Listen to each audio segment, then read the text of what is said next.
Before we start today, I have to tell you about State Farm agent Bryant. A lot of our listeners have gone to him for all their insurance needs, and he's been very helpful in getting them the coverage they deserve. There's no games with Bryant. He's just here to help and make sure you feel safe. So if you have insurance needs and you haven't called him yet, what are you waiting for?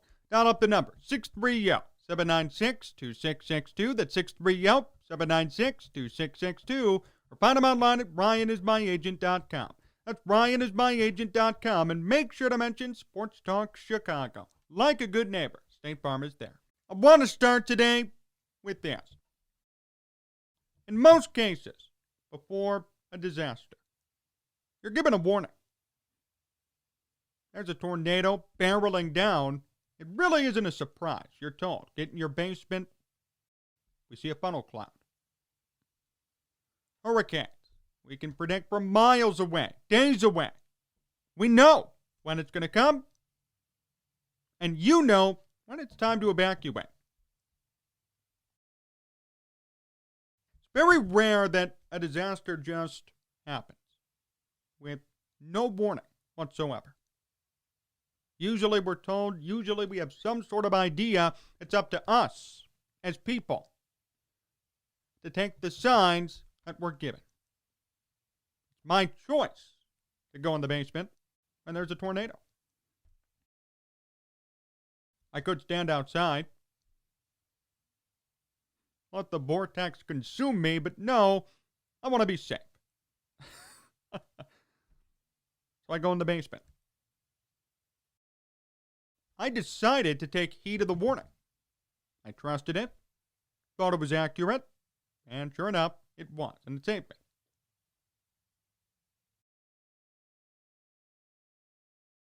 When you're delusional, though, when you think with your heart, when you have loyalty to a team and to players who really aren't that good, you may miss some of those warning signs. You might not realize where your team truly is until it's too late. Then you're left wondering why. Cubs fans, I don't know what to tell you. Since 2019, I've said it's time to rebuild. Get a new team, new players, not good enough, core is old.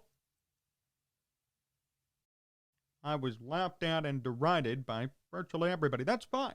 Doesn't matter. It's just funny, though, how now everyone's accepting what's happening. Here's an article titled, Chicago Cubs keeping their core intact would be a monumental mistake. Wait a minute. What would have happened if you said that back in March? I should know. Because when that was said, everybody came after me.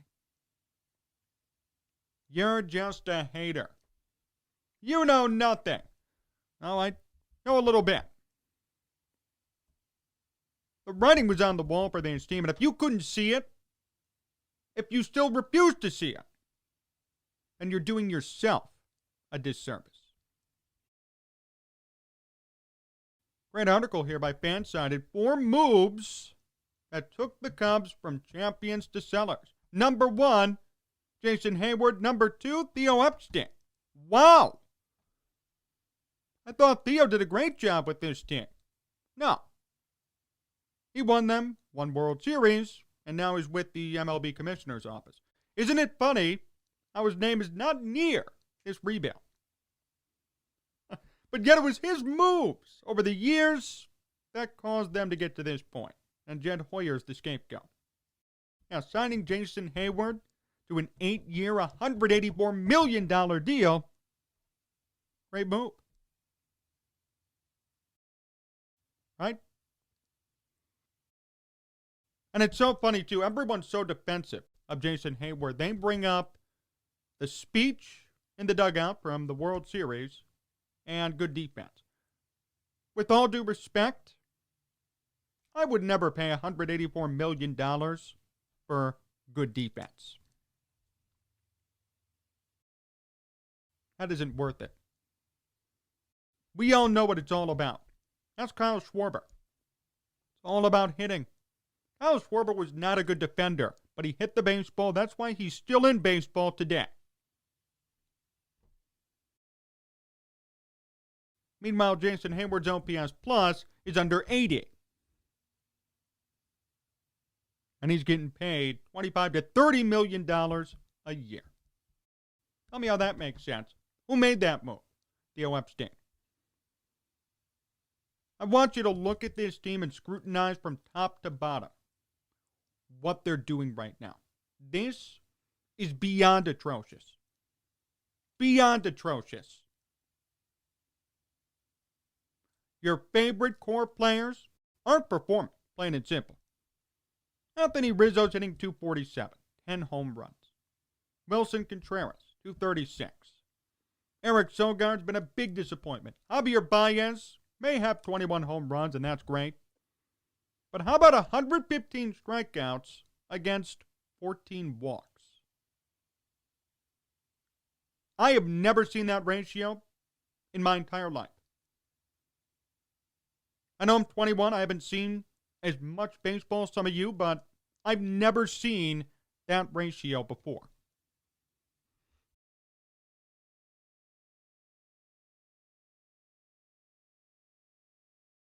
Jock Peterson, below average. Ian Happ still can't hit. And everyone's good friend Jason Hayward is hitting .211. It's over.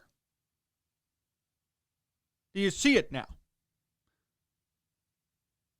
Do you understand that there were warning signs back in 2019, 2018, even last year?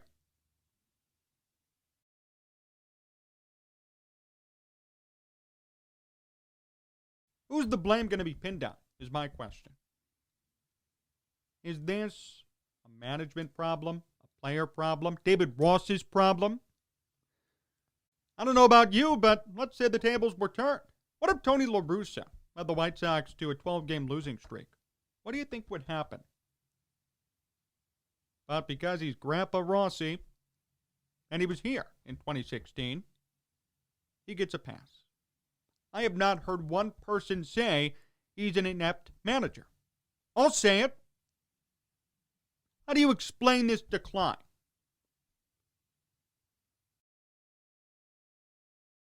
You're keeping all the guys. A couple of weeks ago, Cubs were in first place. How do you explain this 180? If you're going to tell me that managerial aptitude has nothing to do with it, you're crazy and you're wrong. Look, David Ross, good guy. Good experience, too. We all know why he was hired. It really isn't a mystery to anybody. We all know why the Cubs hired him. I'd love to sit here and tell you he was the best man for the job, but that's just not true now, is it? The best man for the job isn't somebody who has never managed before and isn't a fan favorite.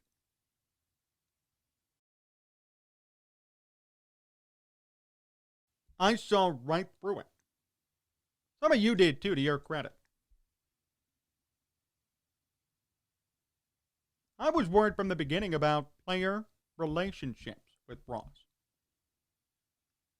How would he look as a figure of authority when everybody thought of him as their friend? Everyone said I was crazy about that, but look where this team is now. The starting rotation could not be more jaw-dropping in a horrible way. Kyle Hendricks is the only productive pitcher on this staff, and even then, he's given up 20 home runs. Zach Davies, Adbert Alzolay, Arrieta, and Williams have all been huge disappointments. I am sick of hearing the praise for Adbert Alzolay. He's a 26-year-old, third time around in the major leagues, 4.9 record, 4.66 ERA. I've seen enough. If you're 26, been around before, up and down, now you get your first real shot. This is what you're doing. And it's obvious to me that he's a AAA pitcher. Nothing wrong with that, but don't be telling me that he's some farmhand, developed product. Don't tell me that the Cubs finally developed a pitcher. They didn't. And if they did, they did a crappy job of it, too. These are hard truths that nobody wants to acknowledge or talk about.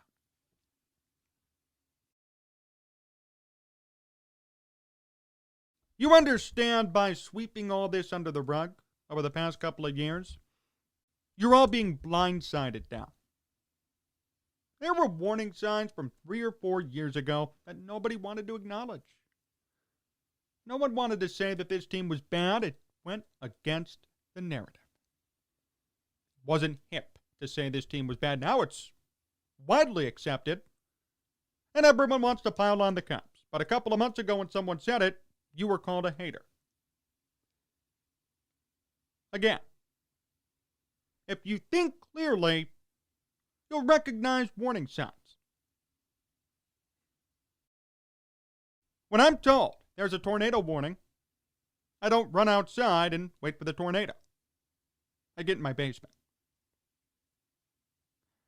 When I see the Cubs make the moves they've made over the years, when I see the success falter, you had to expect some sort of rebuild at some point. It was apparent from a couple of years ago that this core wasn't working.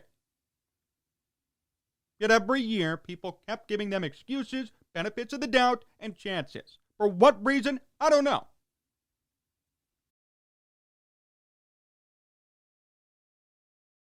Now do we finally see it?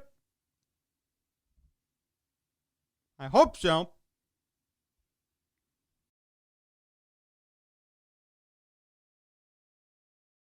44 and 46. There are too many problems on this team right now.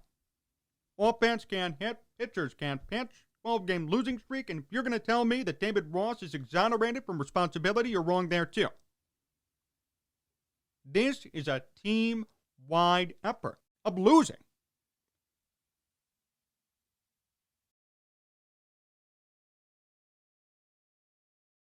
And this was years in the making. Whether you like it or not, it was. It finally all culminated in this horrendous losing streak and a huge blowout. You do realize this was one of the worst stretches in Cubs history.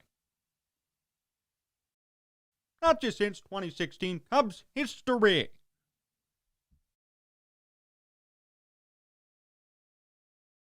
And instead we're infatuated about players leaving. We're not holding people responsible who should be.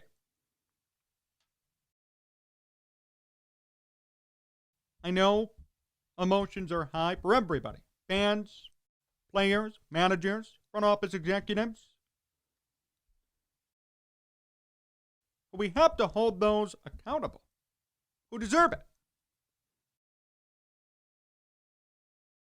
We have to hold the Cubs core accountable for not playing well. We have to hold David Ross accountable for not managing this team well. And yes, we have to hold Theo Epstein and Jen Hoyer accountable for everything leading up to this. And for now, where they stand today. Everybody has a part of the blame. Everybody had a role to play in this team imploding. We can't pick and choose who we want. Remember in the offseason when everyone said Theo's making a great move by leaving? He's leaving before the dumpster fire? Well, wait a minute. Why was that the narrative and not he's leaving, he caused the dumpster fire? So easy to forget about the important parts and to gloss over what you don't want to hear about. No one wanted Theo's legacy to be ruined, so no one said anything. No one wanted these players' legacies to be ruined, so no one said anything.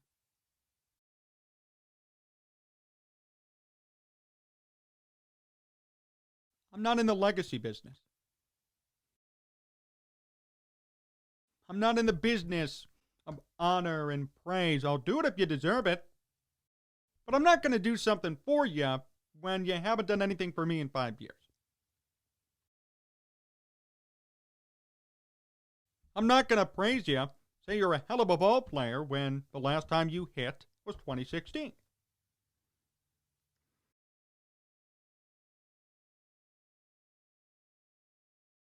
I'm not going to say this is a great team when the last time they did anything of significance was 5 years ago. But instead we had the ripple down effect. Everybody was so infatuated with this team they wanted to cave into public opinion, satisfy fans, sell more tickets, so they continued perpetuating the narrative that this team will rekindle 2016. Even when it was apparent that they weren't even close.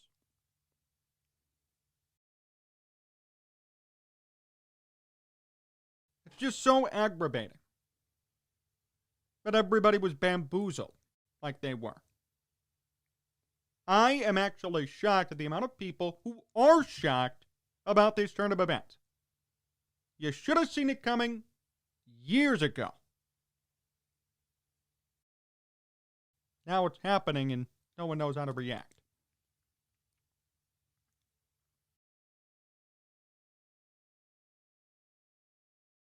Do yourself a favor. Think for yourself.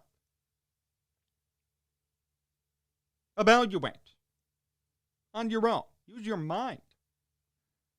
Don't listen to the dribble peddled to you. Don't even listen to me. You don't have to. Think for yourself. You should have seen from 3, 4, 5 years ago that this team was already going down. The minute they won that World Series, it was over. It was. We all knew it.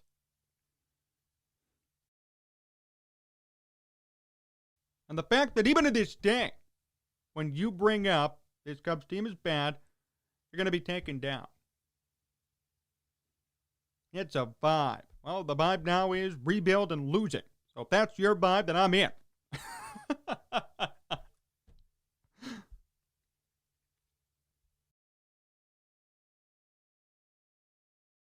Understand what this team is now today.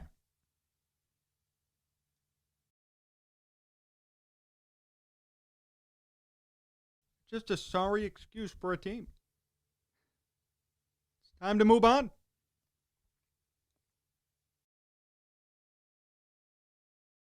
There were Cubs teams in the past who got so much more criticism for doing more.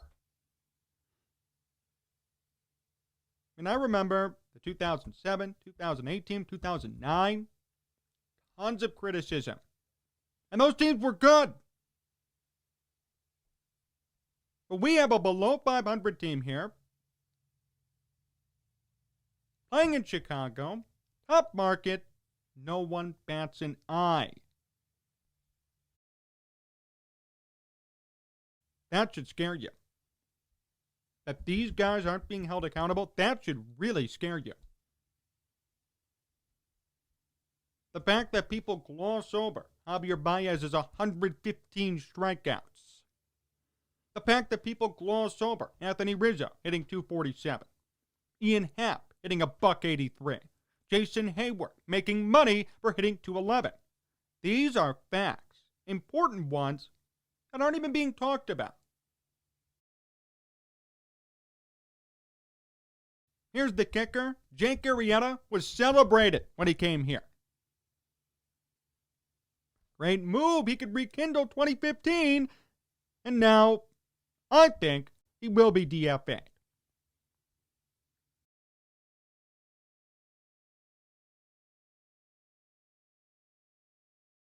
Check your priorities. If you're a true fan of this team, you should be holding them accountable and telling them what they're doing wrong, not rejoicing over some minor league signing. Jake Arrieta was essentially a minor league roster invite to spring training. We got people here rejoicing about it. Give me a break. You should be demanding more. If you want another World Series, stop holding on to this trash heap of a roster.